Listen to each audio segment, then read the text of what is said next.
Hello student. अभी जो after vacation बेटा जो चैप्टर जो आपका सिलेबस का जो बाकी पार्ट रह गया है वो हम देखेंगे। इसमें जो आपका जो थर्ड यूनिट है बेटा उसका जो लास्ट 2-4 आर्टिकल्स हैं उसके बाद हम लास्ट यूनिट की तरफ निकलेंगे। इसमें जो इनमें जो आर्टिकल्स जो बेटा रह गए हैं that is magnetic fields in matter में, दैट इज़ मैग्नेटाइजेशन कर्व्स, और उसके साथ बेटा हाइस्टेरेसिस लूप, हाइस्टेरेसिस लॉस, इस तरीके के 3-4 आर्टिकल्स हैं जो कि थोड़ा इंपॉर्टेंट हैं। इनको आप आसानी इसको समझ लेंगे ना। यहाँ पर जो फर्स्ट पार्ट है बेटा मैग्नेटाइजेशन कर्व्स, दो तरह की कर्व्स है बेटा। यहाँ कर्व्स मीन्स ग्राफ्स। यहाँ पर बेटा दो तरह के ग्राफ बनाए हैं। एक ग्राफ बनाया है इसने एच और एम। एच जो that is stand for magnetising field और M stand for here that is magnetisation. ये दो चीज़ें ध्यान रखना है। ये इसको बोलते हैं magnetisation field that is H, और जो मैग्नेटाइजेशन है बेटा किसी भी मटेरियल की दैट इज़ अलोंग एम। अब यहाँ पर इसने बेटा शुरुआत की है when the graph is plotted taking M along Y axis, H along X axis. ठीक है, now we get the curve. अब यहाँ पर बेटा कर्व्स बनी है दो, एक है डॉटेड और दूसरी है नॉन डॉटेड। नो यहाँ पर कतर नोटिस कर रहे हैं कि एम इंक्रीज। यहाँ पर बेटा अगर आप देखो ये इस कर्व में अगर आप यहाँ पर देखेंगे तो एम इंक्रीज कर रहा है rapidly with H after the upward band. ये अपवर्ड बैंड ये देख रहे हैं आप बेटा, यहाँ एच इंक्रीज कर रहा है और H means magnetising field increase कर रही है और मैग्नेटाइजेशन भी उसके साथ साथ इंक्रीज कर रही है। एक पॉइंट बेटा जहाँ पर सी के बाद आप देखेंगे ये कर्व यहाँ से बेटा फ्लैट हो जाती है। फ्लैट होने का मतलब ये हुआ कि आपका एच तो बढ़ रहा है, मतलब आप मैग्नेटाइजेशन या मैग्नेटिक फील्ड तो आप बढ़ा रहे हैं बट मैग्नेटाइजेशन आपकी कांस्टेंट हो रही है। ठीक है, and that point is called, इसको बोलते हैं हम, this point is called saturation state. ठीक है, now this is normal magnetisation curve. ये नॉर्मल मैग्नेटाइजेशन कर्व है। अब यहाँ पर कहता है the susceptibility xi of the material. ये बेटा प्रॉपर्टी है मैग्नेटिक मटेरियल की, that is susceptibility and that is equal to xi is equal to m over h। ये हमने ऑलरेडी बेटा की है, ये इसका रेशियो है बेटा। m means this m that is magnetisation और h means magnetising field. Again दोनों को ध्यान से देखेंगे। नाउ हियर कहता है the susceptibility xi of the material of a specimen which is given by m over h is not constant but varies with h as shown by the dotted curve। ये वाले अब ये dotted curve में अगर आप देखेंगे बेटा m over h अगर देखें तो xi इसमें कांस्टेंट नहीं होगा। कांस्टेंट का मतलब है कि कहीं भी आप m ओवर h को देखेंगे उसकी वैल्यू को अगर आप पुट करेंगे you will get the same value. But यहाँ पर ये सिचुएशन ऐसी नहीं बेटा, यहाँ पर आप देख रहे हैं कर्व है तो कर्व के कारण क्या हो रहा है कि m ओवर एच जो है कांस्टेंट नहीं है। अब यहाँ पर कहता है it falls steadily over the saturation. ये सैचुरेशन रीजन है बेटा, यहाँ पर इस सैचुरेशन रीजन से आप देख रहे हैं अब ये फॉल कर रही है नीचे को।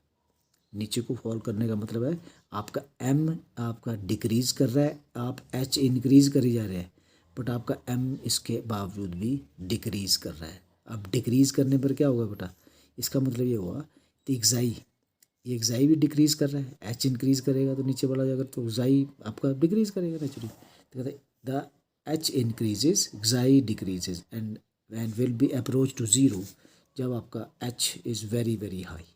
h जो है मैग्नेटाइजिंग फील्ड जो बहुत ज़्यादा होगी, बड़ी होगी, तो आपका क्या होगा that xi will be almost equal to zero. No ये फर्स्ट कर्व है बेटा आपकी that is with h and m। And the second curve that is इसको बोलते हैं b और h। तब इसको बोलते हैं हम the induction b in the specimen is the total flux density being equal to this. ये वैल्यू बेटा b is equal to this. ठीक है, अब यहाँ पर अगेन यहाँ पर अगर देखेंगे तो ये कर्व बेटा यहाँ पर ये इंक्रीज कर रही है रैपिडली। मीन्स मैग्नेटाइजिंग फील्ड आपकी h अगर इंक्रीज कर रही है तो इसके साथ आपका क्या है, अब यहाँ पर अगर आप again you if the graph is plotted taking b along y axis, again बेटा सेम प्रोसीजर वही है लेकिन यहाँ पर हम एक y एक्सिस में b ले रहे हैं and what is B, B is equal to this, and here इसको बोलते हैं मैग्नेटिक इंडक्शन, ठीक है। The curve in the beginning goes straight and then rises rapidly up to C, after this ये सैचुरेशन आएगी। सैचुरेशन में वही जैसे आप एच इंक्रीज कर रहे हैं बट बी आपका इंक्रीज नहीं कर रहा है। अब यहाँ पर दूसरी प्रॉपर्टी बता रहा है, that is permeability. Permeability is equal to B over H. ये बेटा अब तक जाई ससेप्टेबिलिटी क्या था, एम ओवर एच, परमिएबिलिटी क्या है, बी ओवर एच। ये भी एक प्रॉपर्टी है मैग्नेटिक मटेरियल की। It is not constant, dotted से अगर आप देखेंगे it is not constant. Again यहाँ पर क्या है, जब आप देखेंगे यहाँ पर सैचुरेशन आ रही है, कहता है after the reaching the maximum value, this is the maximum value with H as shown by dotted curve. After reaching the maximum value in the neighborhood of the steep portion of the BH curve, इसको बोलते हैं BH curve, the value of the mu falls rapidly as B and H increases, ठीक है। The limiting value of mu is unity because of this, ठीक है। अब इसमें कहता है maximum value of mu depends upon nature of the material varying between about 100 to 1 lakh, ठीक है। नाउ ये बेसिकली म्यू की वैल्यू है, इससे डिसाइड होता है कि आपका जो मैग्नेटिक मटेरियल है वो आप किस यूजेस के लिए लेते हैं, ठीक है, उसका क्या यूज़ हो सकता है। नाउ इसी से रिलेटेड बेटा यहाँ पर इसने it is very important, that is called hysteresis loop. Hysteresis का मतलब होता है basically lagging behind, lagging behind पीछे रहना। अब यहाँ पर अगर आप समझेंगे बेटा, अगेन ये जो आपका थ्योरेटिकल पोर्शन में लिखा है यहाँ पर इसको अंडरस्टैंड करेंगे विद द कर्व। अब बेटा एक कर्व में आपके ये 4 आपके पार्ट्स हैं, फर्स्ट सेकंड क्वाड्रेंट्स बोलते हैं बेटा, 1 2 3 4, ठीक है। उसके according and this curve is between B H curve, इसको बी एच कर्व भी बोलते हैं बेटा, वेरी इंपॉर्टेंट। कहता है when the magnetic field H is slowly increased the bar is slowly magnetised. बेटा बी और एम ये दोनों आपस में रिलेटेड हैं, क्यों, क्योंकि यहाँ पर अगर आप देखेंगे B is directly proportional to M, ठीक है। ये देखो एम या H, B is equal to क्या है, mu zero H plus M, ठीक है। तो यहाँ पर क्या बोल रहा है, the intensity of the magnetisation M and hence magnetic induction B, दोनों वन एंड सेम थिंग है।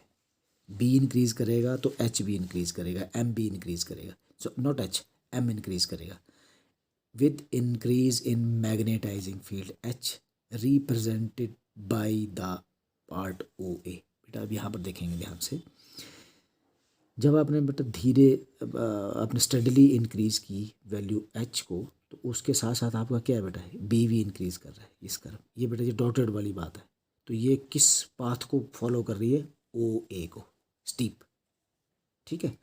ये है बेटा आप जब आप क्या कर रहे हैं, जब आप मैग्नेटाइजेशन कर रहे हैं, मैग्नेटिक फील्ड को या मैग्नेटाइजेशन फील्ड को इंक्रीज कर रहे हैं, okay, that path is called O A.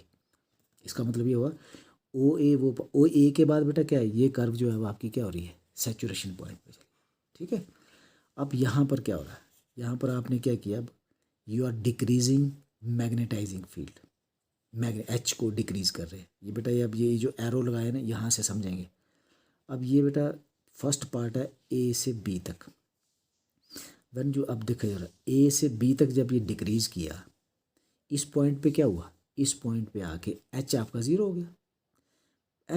H means magnetising field जो अप्लाई कर रहे हैं बेटा आप, जो आप मटेरियल को मैग्नेटाइज्ड कर रहे हैं यहाँ पर, क्योंकि मटेरियल आपका अनमैग्नेटाइज्ड है, उस बार को आपने मैग्नेटाइज किया with this the help of this. But यहाँ पर आप देखेंगे कि यहाँ पर डीमैग्नेटाइज करने के बाद भी, मतलब आपने इस फील्ड को ज़ीरो कर दिया, उसके बावजूद भी बी आपका क्या बेटा है, एग्जिस्ट कर रहा है। ये बात समझ रहे हैं, and that part is it is O B. इस ओ बी को बोलते हैं retentivity. It is very important property. Retentivity का मतलब कि आपके पास और अभी भी क्या मैग्नेटिक इंडक्शन रहती है, जब भी आप मैग्नेटाइजेशन फील्ड आपने ज़ीरो कर दी उसके बावजूद भी, ठीक है। एंड दैट रिटेंटिविटी यहाँ पर इसने कहता है when magnetising field is made zero, H मैंने ज़ीरो कर दिया बेटा, the intensity of the field is not zero. Intensity means B is not zero but equal to O B.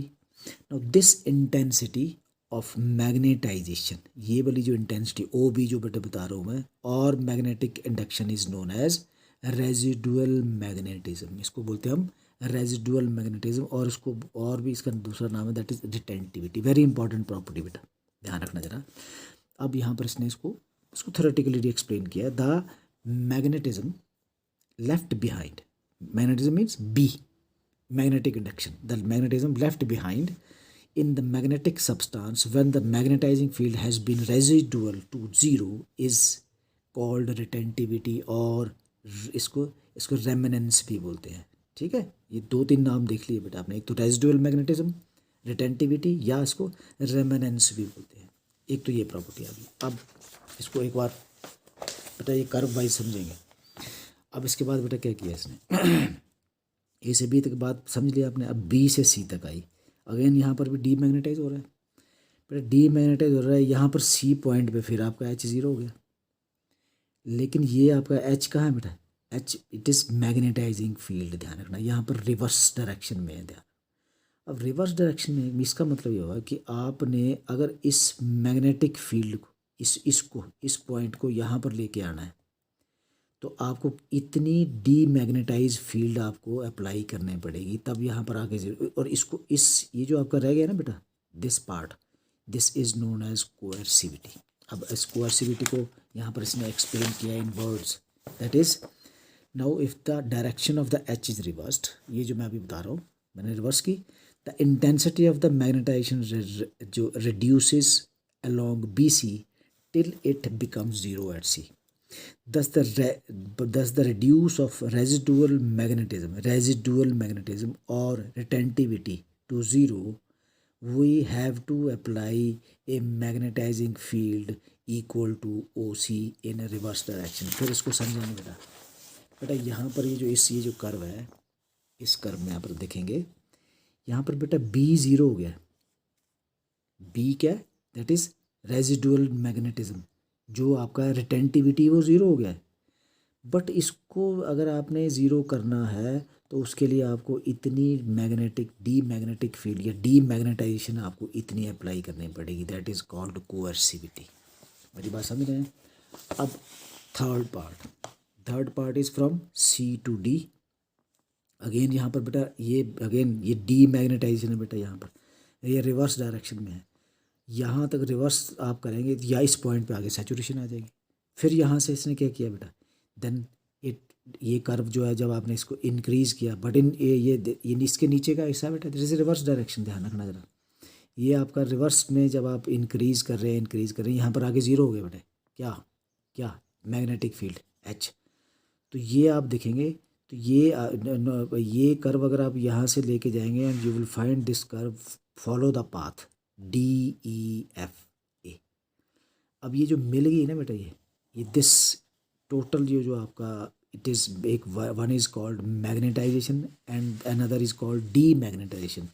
इन दोनों कर्व्स को जब आप आपस में मिला देंगे, now this whole loop is called hysteresis loop. इसको बोलते हैं हाइस्टेरेसिस लूप। इसका मतलब ये बेटा क्यों बोल रहा है हाइस्टेरेसिस, क्योंकि यहाँ पर आप देखेंगे एक पार्ट आपका ज़ीरो हो रहा है, दूसरा आपका ज़ीरो नहीं हो रहा है, या तो माइनस में है या वो प्लस में है।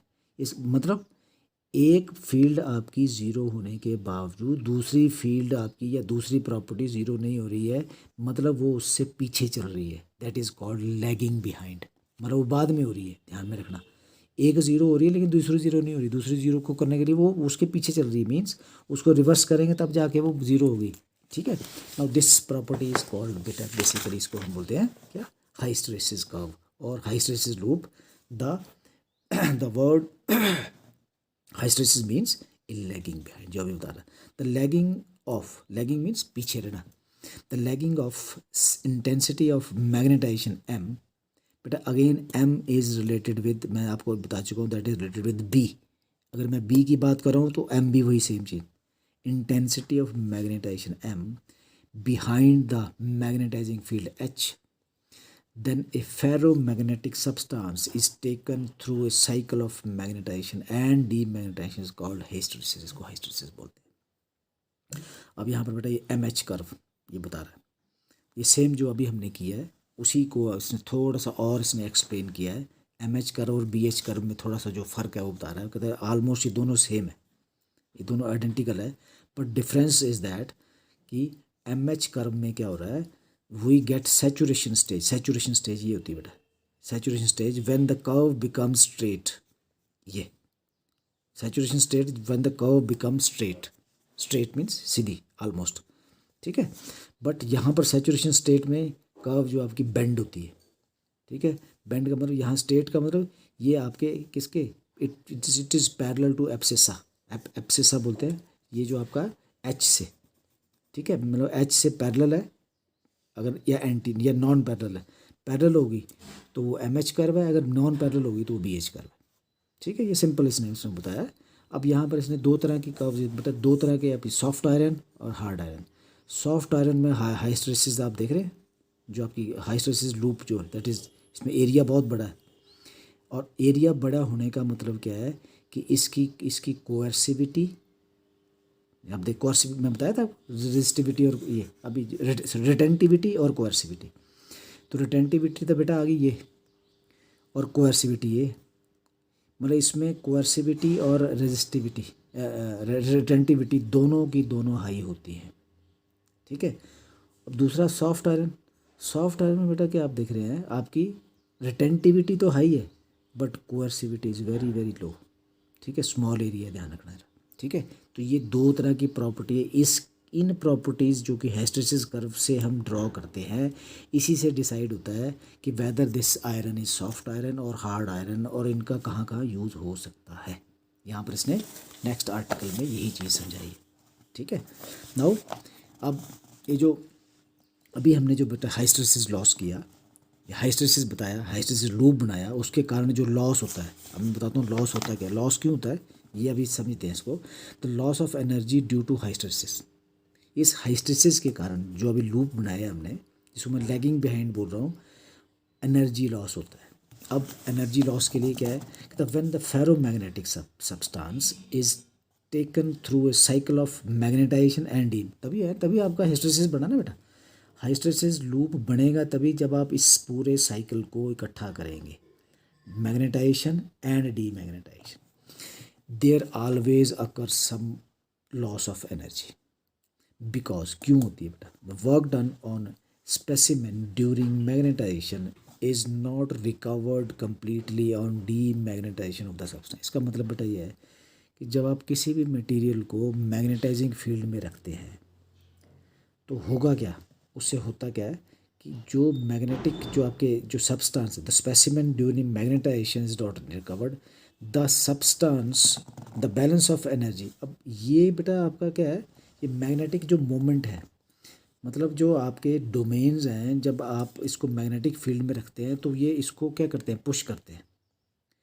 पुश करने के बाद एक एंगुलर शेप ले लेते हैं, दैट इज़ म्यू। अभी हम समझते हैं बेटा म्यू, अब इसको मैं थोड़ा सा और बाद में इसको, that is called magnetic dipole moment, बेटा हमने ऑलरेडी की है, दैट इज़ म्यू एम, ठीक है।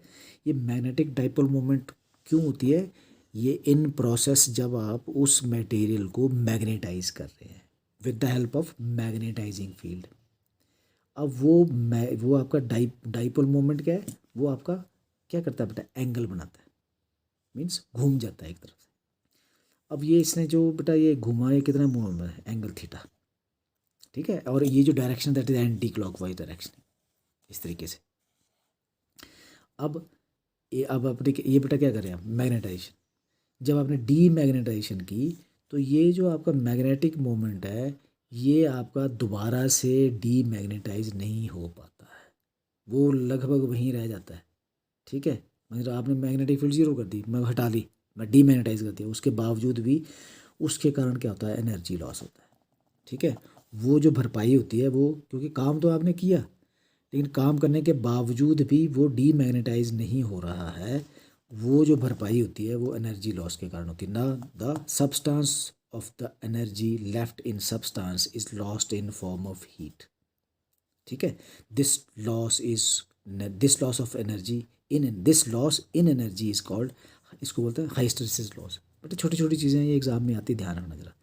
नाउ ये क्यों होती है, अब यहाँ पर इसने बताया इसको mathematically, consider a unit volume of a ferromagnetic substance, let n be the number of molecular magnets, that is dipoles, and mu m, the magnetic dipole of a dipole inclined at theta, ये भी जो मैंने बताया मैंने।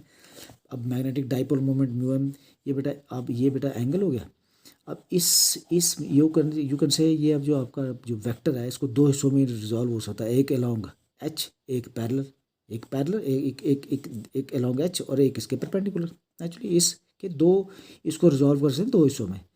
जो इसके along है mu m cos of theta, that is along H, और इसके along sine of theta. But sine of theta वाला जो परपेंडिकुलर वाला पार्ट है that is equal to zero, क्योंकि उस तरफ तो आपका क्या कहता है, since there is no magnetization perpendicular to H, इस तरफ तो मैग्नेटाइजेशन है ही नहीं है। तो इसका मतलब क्या हो, ये साइन ऑफ थीटा वाला जो पार्ट जीरो हो जाता है। Since the specimen acquires magnetization M in the direction of only H, H की डायरेक्शन में ही मैग्नेटाइजेशन होती है। तो इसका मतलब एक ही पार्ट बेटा आपका सर्वाइव कर रहा है, that is along cos of theta, that is along H की तरफ जो है, that is M is equal to this. अब ये बेटा टोटल कर रहा है, समीशन का मतलब सबका टोटल कर रहा है। माइनस साइन क्यों आया, बिकॉज ये आपका एंटी पे यहाँ पर कहता है क्लॉक वाइज डायरेक्शन में। नेगेटिव साइन का मतलब है ये क्लॉक वाइज डायरेक्शन में घूम रहा है। नाउ टॉर्क एक्टिंग, टॉर्क मतलब इसके ऊपर फोर्स लग रही है बेटा, तभी वो एंगल तभी वो घूम रहा है ना उधर। The torque is equal to mu m into H. Now tau is equal to mu m H sine of theta, cross product है ना बेटा, that is sine of theta. And the work done rotating small angle में जब इसने कितना काम किया, that is d W. बेटा वर्क डन के लिए आपको फोर्स निकालनी पड़ेगी, तो फोर्स यहाँ पर एंगुलर फोर्स है इसलिए इसको टॉर्क में ले रहा है, तो यहाँ पर d W is equal to tau minus d theta, it is equal to minus mu m H sine of theta d theta, minus sine with d theta means it is clockwise direction. D W की बेटा value यहाँ पर आ गई, that is equal to H minus mu m sine of theta. अब बेटा minus mu m sine of theta अभी हमने निकाला, दैट इज बेसिकली कहते हैं using equation 1 we get d W is equal to H d M and it is equal to area of the striped shown in. अब ये वाला बेटा ये जो इसमें ये जो स्मॉल जो वर्क डन ये इतना इसने ये एरिया आया बेटा। टोटल निकालना होगा तो बेटा हम डब्ल्यू निकालेंगे, तो ये सारे का सारे लूप का जो टोटल एरिया है ये आपके बराबर आएगा जितना एनर्जी लॉस हुआ, that is hence the total energy dissipated during one cycle of the magnetization and demagnetization is given by the area of the MH loop. In other words, hysteresis loss is equal to area of MH loop. ये बेटा कई बार exam में आ जाता है। आज हम इतना ही करेंगे।